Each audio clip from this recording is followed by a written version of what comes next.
already, and soon children will be going back to school, young adults going to college, trade school, going to work, you and I going to work. Uh, I hope it's a glorious day. And I have a great word of hope this morning. So we've started our learning in Genesis. We're going to be looking for Jesus in the Old Testament.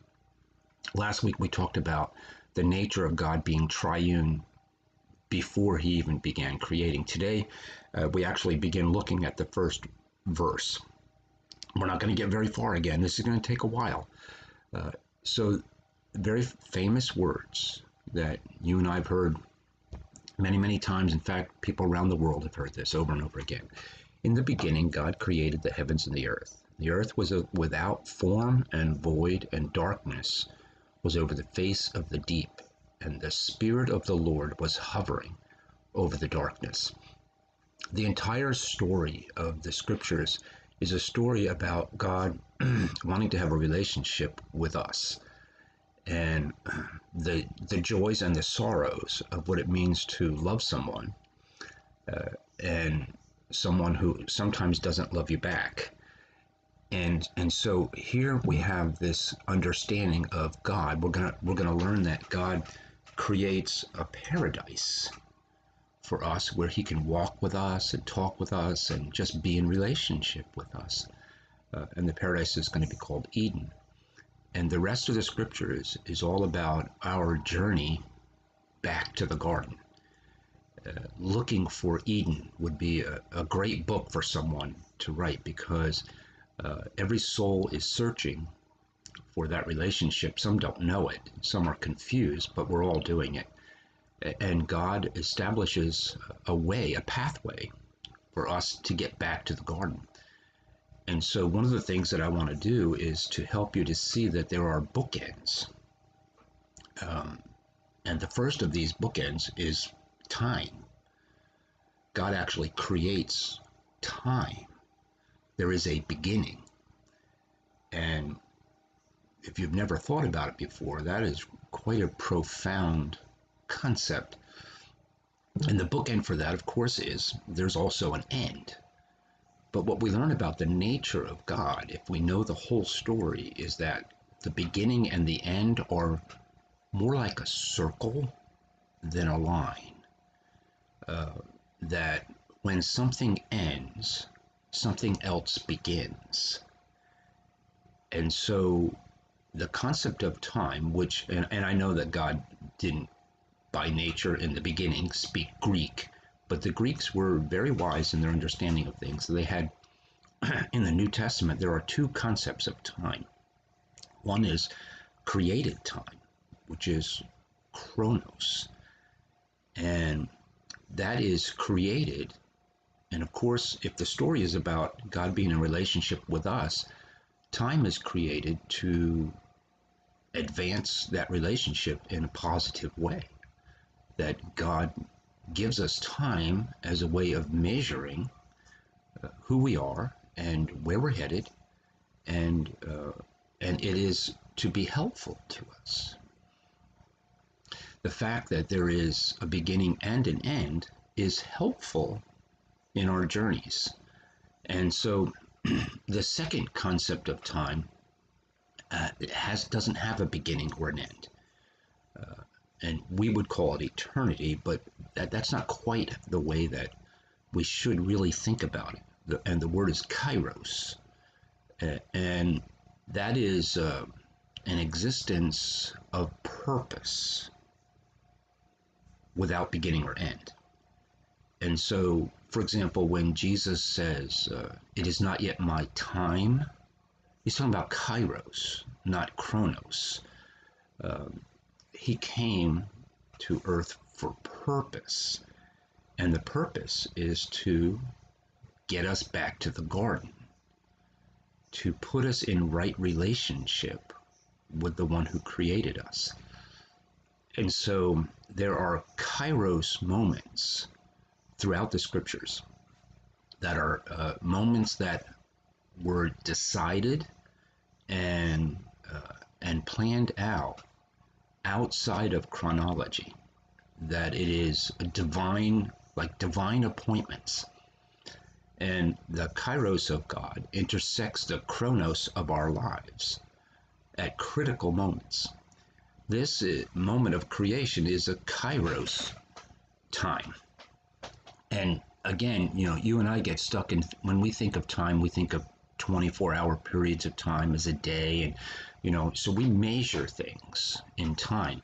But from God's kairos perspective, those measurements are really confusing and not really very helpful. So we're going to learn that as God is creating the heavens and the earth and everything in it, we're going to hear the word day. And we think 24 hours is a period. No, it's a kairos thing. It's an intentional, purposeful movement toward a covenant, an action that God makes to fulfill the nature of his character, which is to be in relationship.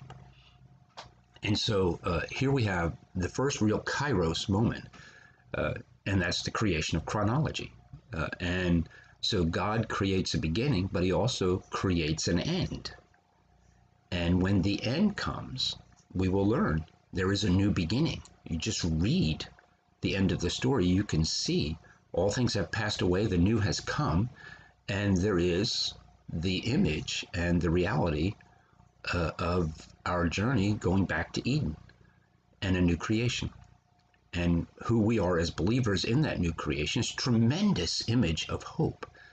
And so we who are in our chronology is so powerful that sometimes it's difficult for us to see the movement and the purpose of God beyond chronology, because we get stuck with this stuff that's going on in today and tomorrow, and my plans and my hopes and my dreams for this world, and and then we die and we think that's the end of it, but it's not.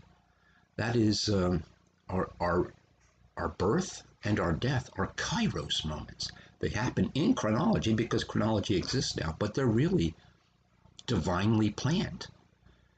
And we should be very hopeful about that, because it allows us to realize that at our death, we're just going home. We're going back to kairos, where we belong, where the chronology won't confuse us anymore. And that's tremendously hopeful. So the other thing that I wanted to say just very, very quickly is in the beginning, God creates this beginning, and this is the first movement of the hand of God, the creator. He creates the heavens and the earth. And the earth was without form and void, and darkness was over the face of the deep, and the Spirit of God was hovering over the darkness. And so we get this sense, this very poetic image. This whole first chapter is all poetry. It's very poetic. It's about images and feelings and relationship. So in the beginning, when God first begins to move, there's chaos and darkness and all the things that we would associate with. And here's what God does. God, the triune God, allows the Spirit, and the Spirit being the sustainer of life, the one who guides us in our journeys, the one who leads us out of chaos. The Spirit of God, whenever there is chaos in our life, whenever there is darkness, whenever there is sadness, whenever there is trials, whenever there is trouble, we can rest assured that the nature of God is to hover over our darkness, waiting for an opportunity to enter in and bring order. God is a God of order, not a God of chaos. And so God's desire is for us to be in order. His desire is for us to be in Eden and be at peace, symmetrical with the world, and doing exactly what we were created to do, which is to walk in the garden in the cool of the day with the one who made us. And within our opportunities to make decisions, we create chaos.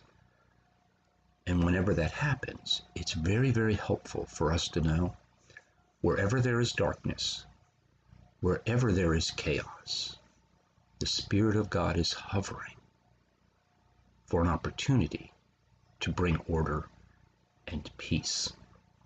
And what is true on the very first day is true today. We see our world and it just sure does seem chaotic. And it sure feels troubled to us. And not just my personal life, but our church life, our national life, our global perspective of things. There's just trouble everywhere.